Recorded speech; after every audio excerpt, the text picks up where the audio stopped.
Good afternoon. Welcome to our monthly outlook call. My name is David McCann and I'm the CEO of Arc Orient Pacific.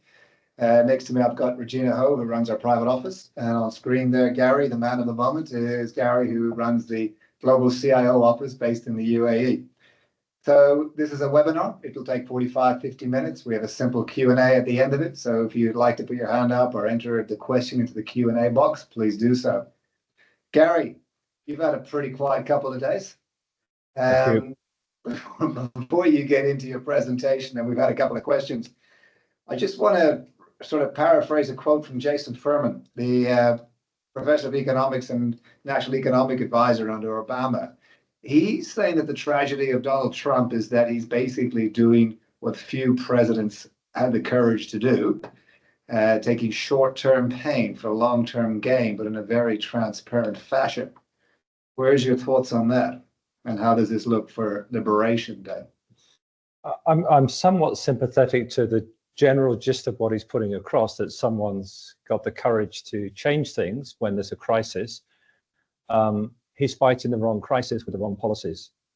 Which is really a theme of my opening slides of this presentation, is that there are clear challenges in the US economy, but he's fighting the wrong thing with the wrong policies, and it's going to make it far worse. In fact, he could make the underlying problems of the US much greater than was going to be the case. So maybe I'll just get to my first slide, which is kind of talks to this story that, you know, where was the crisis? Because he's invoked all these specials sign-offs of his increased powers to take control of the situation by invoking that there's an emergency in the US economy. Well, one way of looking for emergency is this thing called the misery index.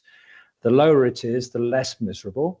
That misery index is inflation plus unemployment. And we've been very comfortable. As someone pointed out in the paper today, you know, it was great with Biden. The market was going up and the US economy had growth.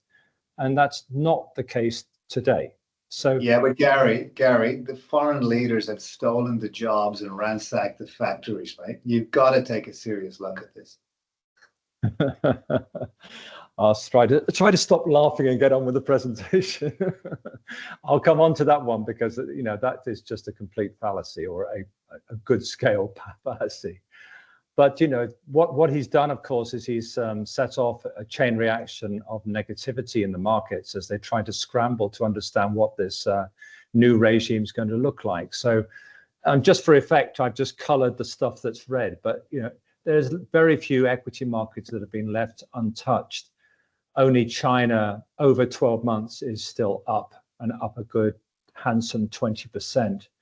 In the bond markets, we've had some losses in recent days, and in fact, they've got a bit more exaggerated today with some very powerful increases in long-term interest rates.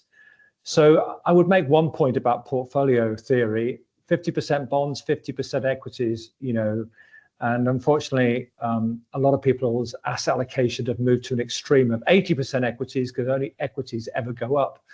So, you know, good diversification, which is what we preach, has been borne out, because the global aggregate index, since this crisis started, so as your bond index, is up about 1 or 2%, whereas equities are down heavily.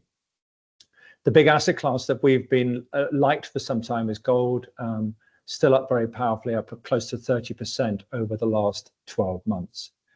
But let me get into, you know, why has this happened? And there's one thought I want to leave you with, is that page that I just showed could have happened in any case, i.e., there were markets around the world that were overvalued and needed to come down. And we've been banging the drum for some time that the US exceptionalism and high valuations were not warranted by the fundamentals. And the fundamentals, when I go back to the economy, and this is the battle that Donald Trump should be fighting, but I think is going to exacerbate.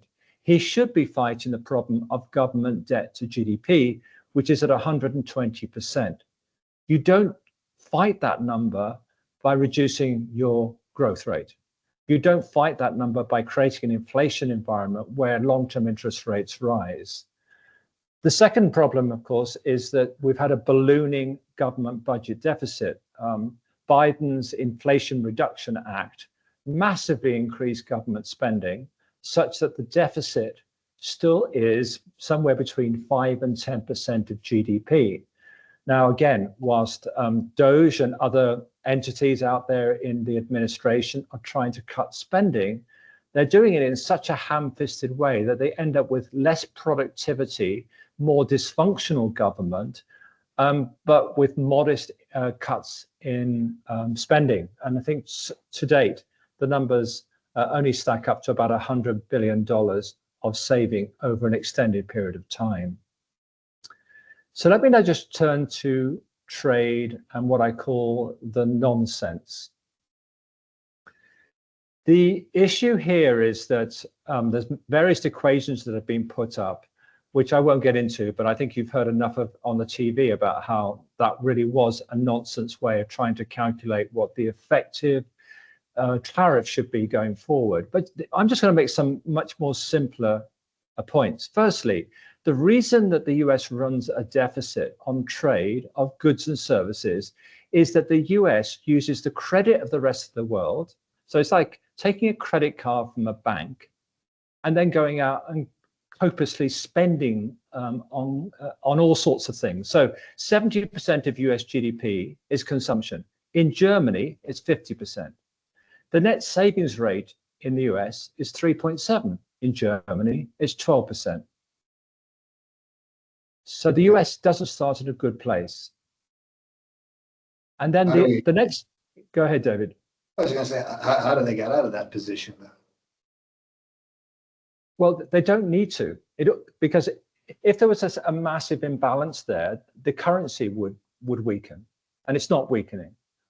But the imbalance is that they can't keep saving. They can't keep asking the rest of the world to do the saving for them, because if everyone else is saving, like the Chinese. So what was it? Vance famously said recently, the peasant in China. Well, the peasant in China is funding all of this copious spending that's going on because it's the Chinese authorities that send over their currency converted into dollars in order that the US can continue to issue debt to fund these massive deficits that the government and the household sector has been running. And so when you have this problem of copious spending, it means that you import goods. Now, it's not just about people buying Chinese product because it's Chinese. A lot of Americans don't know that they're buying Chinese product or products that are made abroad. But again, I'm making it round numbers so you understand. 50% of US imports are due to US companies manufacturing abroad and then sending them back to the domestic market. So one point to take away is that this deficit is made up with a lot of American companies doing this. And so, for example, Apple only manufactures in value 1% of the value of the products that they sell in the United States. So there's no easy way of making this better, because it is ingrained in the way in which not just foreign companies think about the US, but actually domestic US companies think about the US. They think, well, I'll go and buy that, source the product cheaply somewhere else and sell it for a good margin in the domestic market. So putting tariffs on everything is not the answer. How do you change the attitude of a company like Apple and say, please manufacture in the US? Well, it's not going to happen.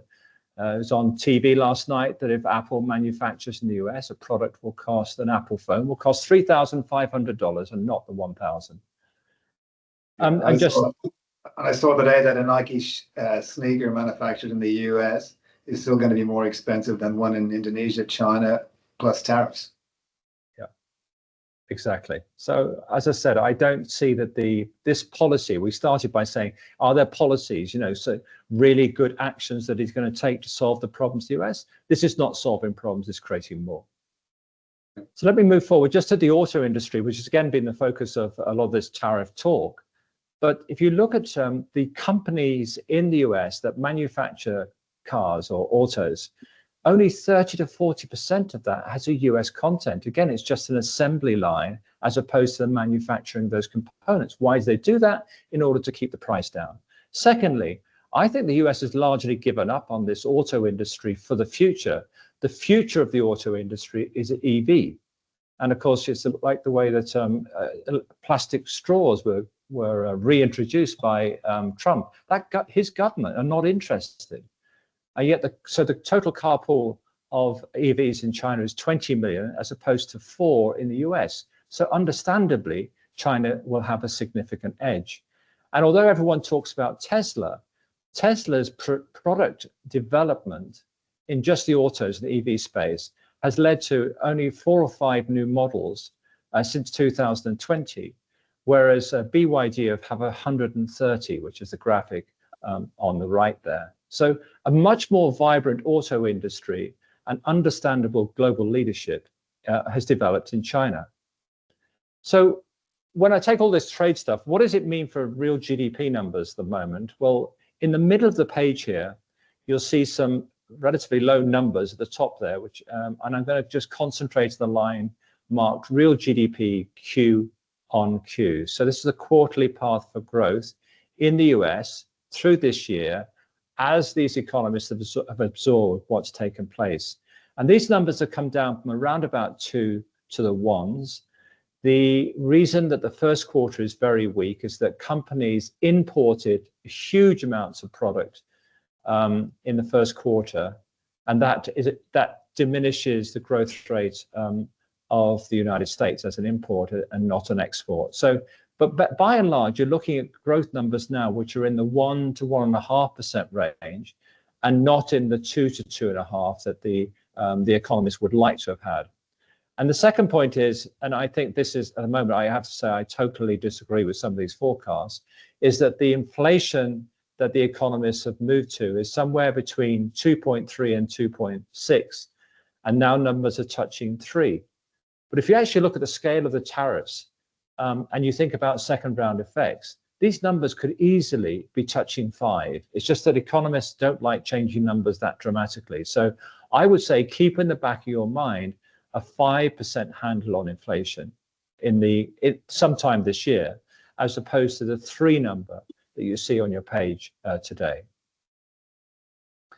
So let's just talk about that inflation risk and just how much, there's a substantial underestimation of what's gone on. On the left-hand side there is the anticipated inflation that's priced into the bond market. So the blue line is what is going to be the average inflation over the next 2 years, and the other one is for 5 years. And you can see, again, this is just the way in which markets tend to price in the near term and then kind of work it out over the longer term that actually should have been a lot higher. But that inflation at the moment has tipped down in the market, not gone up. So it started to go up markedly and then starts to come down. And that's why in the market's eyes today, they think that there's going to be up to 4 interest rate cuts, which is what you see on the right-hand side there. Now, go back in time and the market was anticipating indeed 10 interest rate cuts. That's 10 moves to 25 basis points back in 2024. Today, they think there's going to be 4. But again, I would challenge that. I think inflation is going to be stickier and it's going to be harder for the Fed to cut. And the Fed has already said, you know what, we're going to see what these second round of effects are on inflation before we make our move. Now, there's only, just to remind ourselves that there's a dual mandate for the Fed. If they see growth falling and particularly unemployment rising, they can also justify cutting interest rates. And going back in history, the Fed has typically cut interest rates when there's been a dramatic increase in unemployment, as there was during COVID, and or that the unemployment rate goes through 6%. But today, as you see on this chart, the unemployment rate is a long way away from that 6% number. So how quickly will we get there? Well, we're going to get to 6% a lot slower than we might have done in the past because of one of the policies of Donald Trump, which has been basically to have a tighter border. So without going through all the detail, it is a highly effective policy at the moment that's substantially reducing the number of new migrants into the country. Morgan Stanley did some numbers and they estimate that there will be 1 million net migrants, which as a consequence of it being a long way short of the a kind of average of the past, let's say, of around 2.5 reduces growth. There are less workers available for work, and therefore your economy grows more slowly. So GDP will come down by 0.6%. Remember, we're only starting at a number of around 1.5. It also means the unemployment rate is not going to go up as aggressively as it would have done in the normal course of events, because we're not going to see all these workers being available. And hence, there could end up being, with price increases, there could be wage pressure. So as I said, I challenge the idea that we're just going to get it nice and easy with a Fed rate cut to diminish the pressure in the economy and take some of the pressure to the downside on markets. And the Fed will be able to hold its course without interference? I think it's going to come under a lot of pressure because I think it's going to be a very, very political noisy. It's going to quite frankly sound like what we saw in Turkey in the last decade, where the prime minister stroke president stands up and says, no, you should cut interest rates. Now, Erdogan's got his way at times, and that's ended up cratering the dollar, cratering the Turkish lira. I mean, there is a risk that Donald Trump does apply a lot of pressure on the Federal Reserve and making them become the bogeyman, making them become, or that they as an institution become the reason that the markets are in trouble and the reason that the economy is not recovering. But I think even in the background, I think the thing that if you apply that pressure, then the foreign investor is going to be very concerned. And this picture here is showing you that the capital inflows into the United States have provided a very significant prop to the currency. Yeah. So I think they've got to be very, very careful about playing that card, because it could mean a precipitous fall in the dollar. So what does precipitous mean? It means that this is the trade, the dollar spot rate. We're at an index level of around about 100, having been as high as 110, and come from a level of 70 back during the dark days of financial crisis. We could easily see 10% off the value of the dollar if people think there's going to be political interference in monetary policy.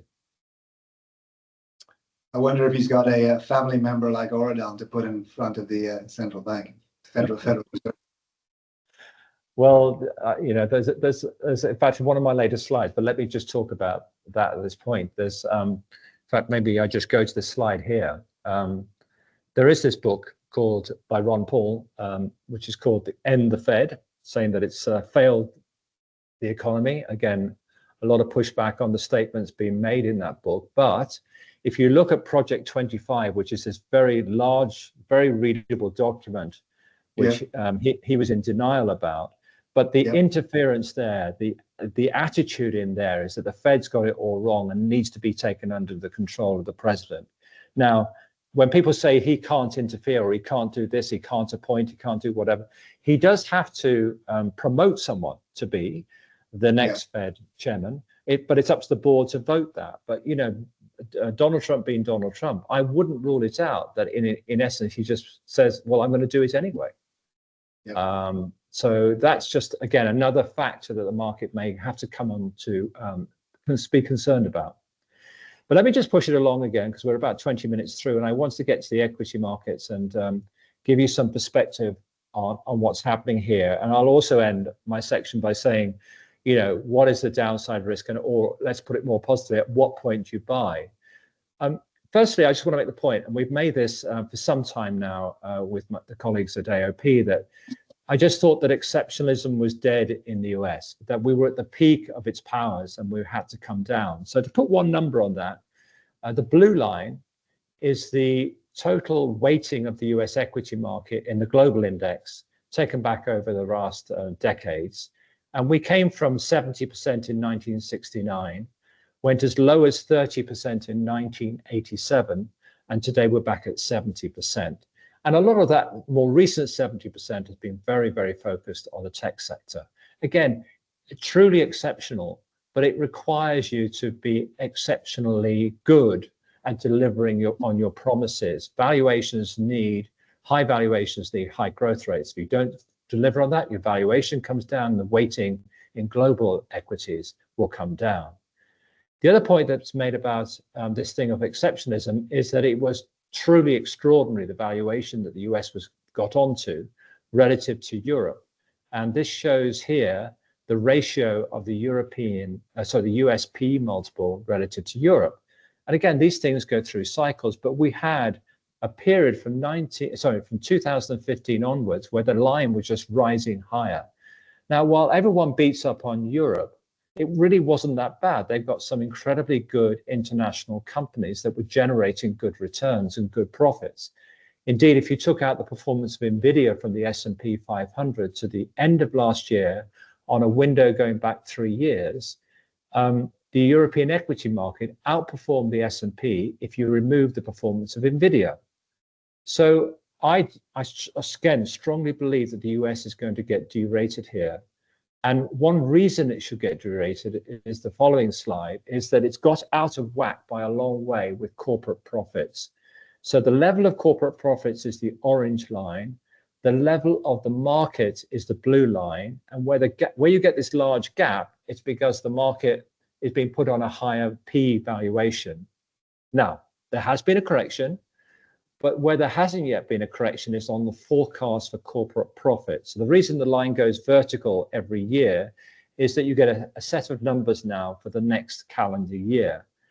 But it's crazy to believe in the current environment that we're going to get the implied 15% profits growth, which is what that orange line is anticipating. So this chart would say if the blue line converges with the true orange line, true level of corporate profits at the end of this coming year, then there is as much as 20% downside risk in the S&P 500 from here. Yet to come. Yet to come. Yet to come. So yet to come. And why would it still be yet to come after such a 20% correction already? Well, these are probably a bit difficult to see, but the PE multiple of the S&P 500 today is 22, I'm rounding up, 22 times earnings, whereas for the Euro stocks, it's 14. And if you think about the markets in Asia, you're on PE multiples of closer to 9s and 10s. So again, you kind of start to feel that, what market multiple? Well, if I go back in history, not of the last 3 years, but of the last 10 to 20 years, I come to a very different conclusion about what is apparent value even after the sell-off that we've had. I'm just going to quickly go. Just before you go off the equity, and do you think there'll be some resurgence in European capital markets and Asian capital stock markets? Yeah, I skipped a slide earlier, and the point I was making there, that the reason that we're more comfortable is that Europe is not setting tariffs for the rest of the world. So clearly tariffs will have some impact even in a place like Europe, and it will have diminished growth. We do believe there's more policy maneuver. So the Fed's fighting inflation. We don't think the ECB will be fighting inflation, a significant inflation problem. So they can take the risk of cutting interest rates quite aggressively. And also given, the Europe's still on the cusp of war and there is a rearming going on, and they have put to one side for the moment the constraints on fiscal spending, we're expecting more government spending in Europe. So you've got I think the promise of good policy intervention, as you have, I think, in Japan, as I think you have in China, in support of growth, whereas I think in the United States, they're going to be hamstrung by a very high level of inflation and a significant hit to growth from their tariffs. Okay, interesting. So the good news should be typically, or the bad news should be typically good news for bond markets. I would say that I'm more comfortable with the relative valuation of US government bond markets than I am with the European, so with equity markets. The reason being is that, with all the problems that the US has, the US already trades at a premium valuation of value, so a lower aggregate valuation of real yields than Germany. So let me get this right. So the real yield in the United States, which is cheap, is higher than that of Germany. And it has been since that, what I call the fateful day in 2015, when the US government decided to go for it in terms of spending money and using a lot of credit. So there shouldn't be an exceptional underperformance from the US bond markets.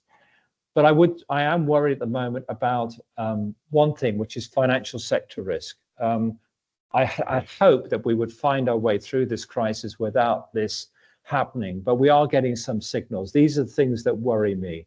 So this is the 10-year bond yield. Sorry, this is the steepening of the curve. So this is the 10-year bond yield minus the 2-year bond yield. And you can see this very, very marked increase that we've had in the steepness of the yield curve, which is basically saying, I think there's a lot of inflation out there. And I think because of the what's called basis trading and many other factors of day traders in the bond markets, we've had a very, very sharp increase in both the US Treasury yield. So to give you an idea of the numbers, on Monday, the 10-year was at 3.9%. This morning, it's at 4.5. In Japan, the JGB 40-year was at 2.5. Today, it touched nearly close to 3.2. So there is a lot of dysfunctional markets, disturbed markets out there in bond land at the moment.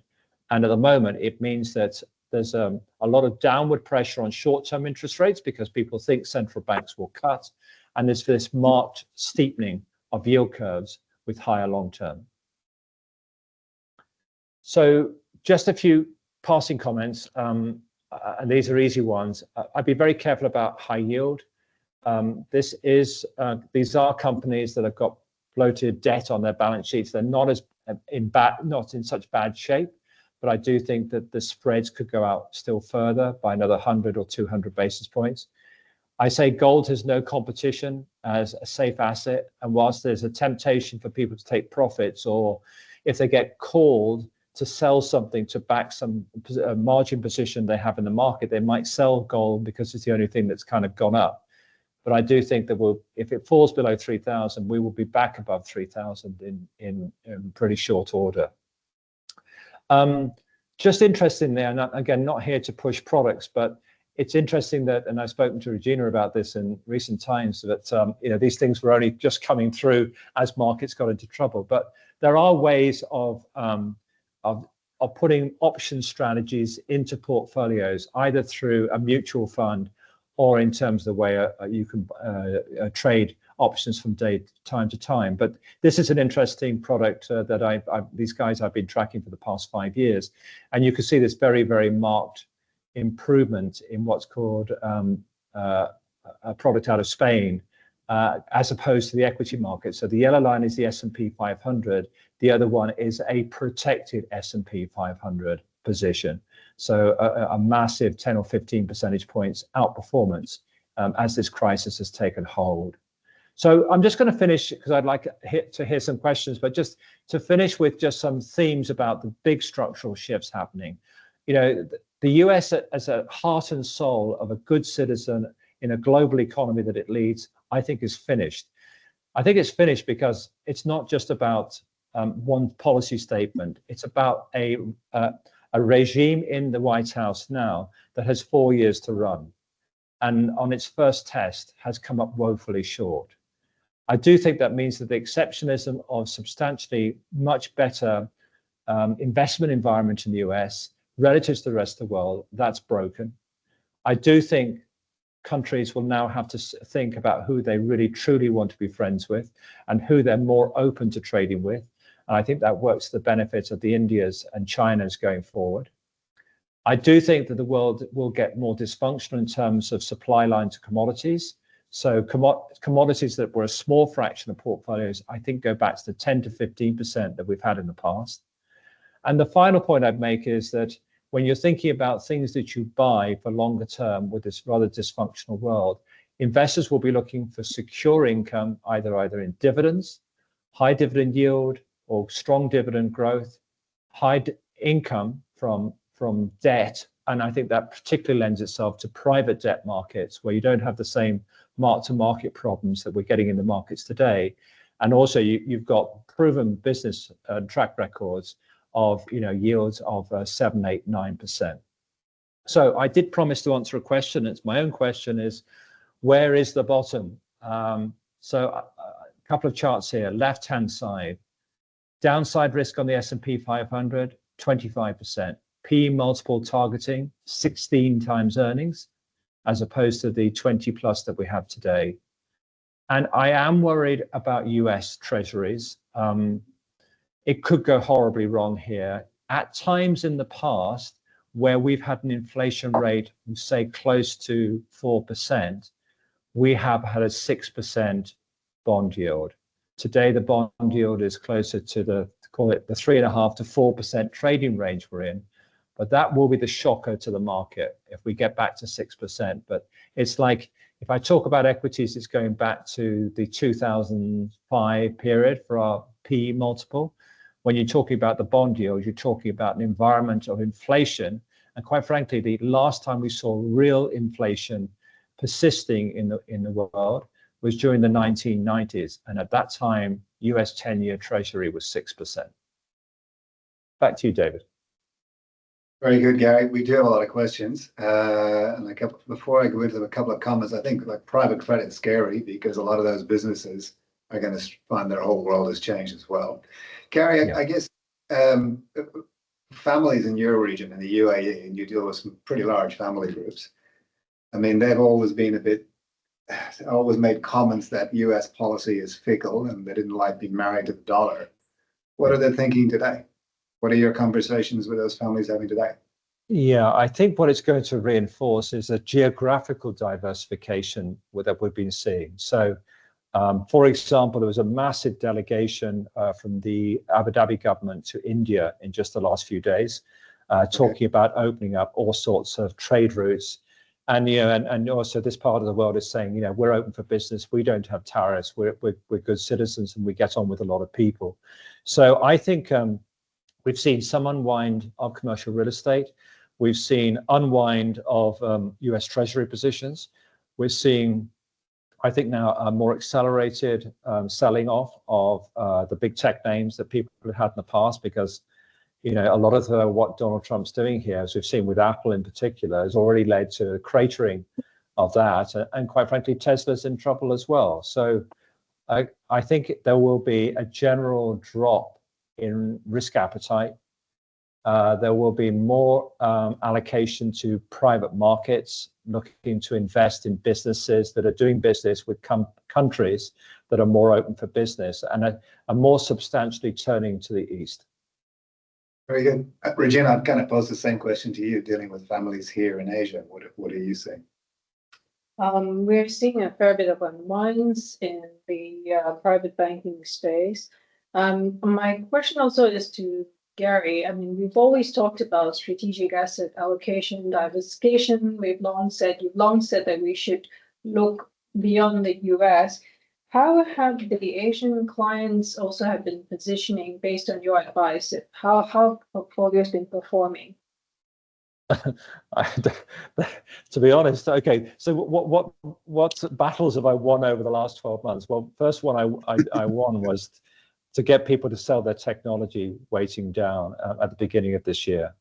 So some people did that. It was extremely hard to get people to sell US equities. I've got one email I'm going to keep it, and I'm going to put it on my wall, where someone said, I can't possibly go underweight the US equities because if I get it wrong, my clients will sack me.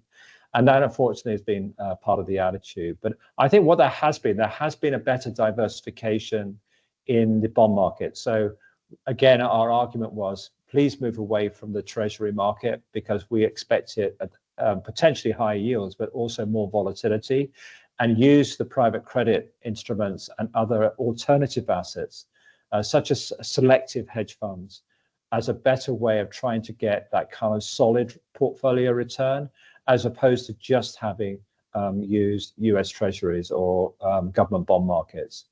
So I think we would still stick with that, and maybe we're going to push the envelope a bit more.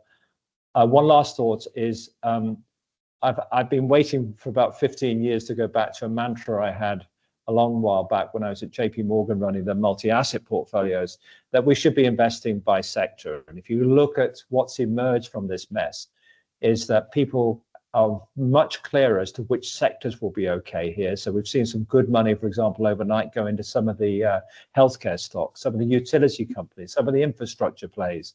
And this means you get away from the country factor. and you get away from this tariff war that's going on to the degree you can. So focused on industries and not countries. So Gary, I've got about 6 questions here, which we'll finish up with, and I think you might want to take out your crystal ball and put on your gypsy lady hat, because everybody's asking pretty much the same question. The first one, given the sell-off in treasuries, bonds, and equities simultaneously, where's the safest haven asset to hold? Safest haven is quite frankly cash. Yeah. But I would say if you want to be in something that's probably even safer than cash, it's because cash is a counterparty risk. Yeah. I'd be in physical gold and in physical form. I guess the same person's asked a similar question on cash there, but how would you weight your currencies? I mean, we now have the reserve currency under threat. You do. So yeah, I would include gold as a currency, but I do think I do think crypto is going to make a comeback here. I think it's going to get to that point where people are going to go, I've got my gold, I've got my cash, but what else could I use in order to keep my money safe? I think by currency, I think the euro and the yen could do well here. I think things are just to be more sensible policy making, economies where the GDP forecasts don't change dramatically. So I think look, most people I talk to are starting from 100% dollars. I would say you've got to get at least 25 to maybe 40% of your dollars diversified away into other currencies. Okay. One other question is your thoughts on senior loan market B-rated companies showing resilience, but credit markets are showing cracks. Is this an asset you'd hold or sell? Yeah, it's one of those that is on the list. You know, it's like, oh no, don't worry about that one. You know, and you get lots of positive reasons why. And then all of a sudden, everything cracks. So I appreciate why senior loans may not be the first to crack, but I do think that it's going to be risk off, and therefore senior loans will get hit at some stage. I don't think it's going to be like the previous crisis. And in fact, if you even look at the high yield sector, these junk companies, so to speak, have got far better balance sheets and are not in a critical position to need to refinance in the next 12 months. The only risk that comes, I think, is where financial institutions get into trouble because of some market positioning. Now, the Fed has promised us, the regulator in the US has said, no, it's never going to happen again. Well, we'll see. We'll see. I mean, we have a multipolar world, and somebody's asked, how do I choose what to invest in a multipolar world today? Yeah, if you put liquidity to one side, I was in India last week, and no one was talking about the crisis. Right, so everyone's focused on all the positives. You look at the news channels; they're full of the positives of things that are happening. So, as I said, I wish these markets were deeper, but I think the same in China. China will have to reorientate its best customer for sure, but they're making the right products at the right price for the market of today. The US is not, and therefore I think if you're just choosing companies as opposed to just choosing markets, you are going to find better opportunities in the emerging world, in the Chinas, the Indias, and probably in Europe, and to some degree in Japan, because they're focused on shareholder value and returning cash to people at a time when everyone's looking for yield. As another questions come in to say, like, that clearly Liberation Day isn't all about China, but how do Chinese demographics play into the rebuilding of China? Yeah, it's definitely going to be a headwind. I know they're making efforts to overcome some of this, but that's going to take a lot of time. I mean, at the end of the day, even with the headwinds of the demographics, I would say for the next 5 years, you've still got an economy that can grow at around, I'd be less ambitious than the state, and I'd say at around about 3.5%. And 3.5% is probably going to be 3 times the growth rate of the United States. So, you know, why wouldn't you want a bit of that 3.5% growth, and then worrying about the next 4 years of Trump? All right. Well, that seems to be the bulk of the questions. It does feel like there's going to be a lot more shift and momentum to our region, being Asia in particular, for value, particularly in the next 6 to 12 months. Would you share that sentiment? I would do, as I said, as long as people get off the anchoring of these MSCI indices and actually look at the opportunity at hand in Asia, then I think people should be investing. And then if it comes to private companies, again, there's going to be people are absolutely going to turn away from the United States. You can't do it 100% for sure, but your marginal investment in the future, I can't believe is going to be in any time in the next 3 or 4 years into the United States. I think you're going to be waiting either for them to change their mind or a new regime. You know, we look to governments in this region for signaling on policy. We have Howard Lutnick, the Commerce Secretary, saying that tariffs are here to stay and we'll have a new way of doing global trade. And then we have Scott Bessent, the Treasury Secretary, said, no, we're creating maximum leverage and have 50 countries negotiating. So we don't know what the policy is going to be, do we? Do they? We don't, and I just don't believe that bullying works. So it may be they're going to do some deals now, but to be quite frankly, you can't leave out the second largest economy in the world. And the point is that even if you do a deal, as we've seen in the past, those deals can get changed, or someone could just nullify them at some stage in the future. You really don't know what you're dealing with. And, you know, companies running big businesses with thousands of workers and huge volumes of investment to make want to do it in places that they feel is going to be right for the next 5 to 10 years. And there's going to be much of a delay on decision making, and much delay means typically a recession. All right, well, Gary, we're about to wrap it up. And as we do one of these each month, what good news can you leave us with? Well, I hope the good news is that someone out there, you've mentioned all of these people who keep saying that Donald Trump's doing the right thing when they know he isn't. I can't believe that Bessent is different to any other guy that works on Wall Street and would realize this is just garbage what's been done. So one hopes that some message is going to get through to Trump. Maybe his ego is going to play out at some stage and he'll want to be loved by the people again, and he'll realize that he has to turn back. That has got to be the hope, because this is so far off the wall and so damaging. My hope, and I have to say, you know, the reason we just don't say sell everything is that you can't continue on this path. Something will change. I think the good news in the near term is that I think there's sufficient policy flexibility, as we saw in New Zealand in the last 24 hours for rate cuts. I think we'll still see some growth in parts of the world. We'll still talk about companies continuing to invest, but in a different way to what we've seen. So one hopes they turn back, but even if they don't turn back, the world will change, it will evolve. It's just we have to take this pain. And quite honestly, I always say, let's just get down to a price that we think is right, and then we can start buying again. Cool. All right, well, Gary and everybody else, thank you very much for dialing in. We look forward to the good news being realized next month. Thank you very much. Thanks.